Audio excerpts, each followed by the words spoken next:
الحمدللہ رب العالمین والصلاة والسلام علی سیدنا محمد خاتم النبیین وعلی آلہ واصحابہ اجمعین۔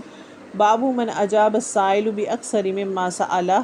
سائل کو اس کے سوال سے زیادہ جواب دینا۔ حضرت عبداللہ بن عمر سے روایت ہے کہ نبی کریم صلی اللہ علیہ وسلم سے ایک شخص نے آپ صلی اللہ علیہ وسلم سے پوچھا کہ احرام باندھنے والے کو کیا پہننا چاہیے، تو آپ صلی اللہ علیہ وسلم نے فرمایا کہ نہ قمیص پہنے، نہ صافہ باندھے، نہ پاجامہ، نہ کوئی سرپوش اوڑھے اور نہ کوئی زعفران اور ورس سے رنگا ہوا کپڑا پہنے۔ اگر جوتے نہ ملیں تو موزے پہن لے اور انہیں اس طرح کاٹ دے کہ وہ ٹخنوں سے نیچے ہو جائیں۔ یعنی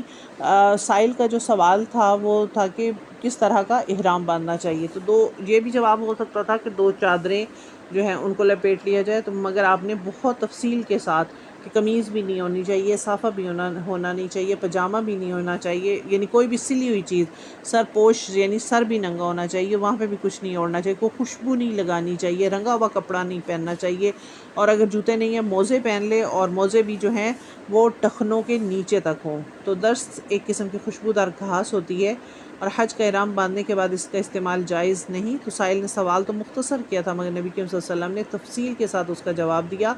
اور جواب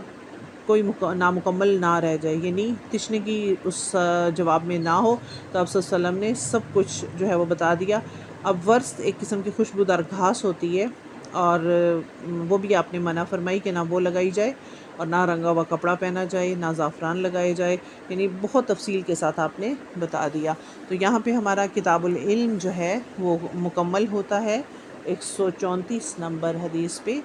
اللہ تعالیٰ ہم سب کو دین کا صحیح طور پہ فہم، سیکھنے والا، سکھانے والا بنا دے، اور اس چیز کو ہم سب کے لیے صدقہ جاریہ بنا دے۔ سبحانک اللہم و بحمدک، نشہد ان لا الہ الا انت، نستغفرک و نتوب الیک۔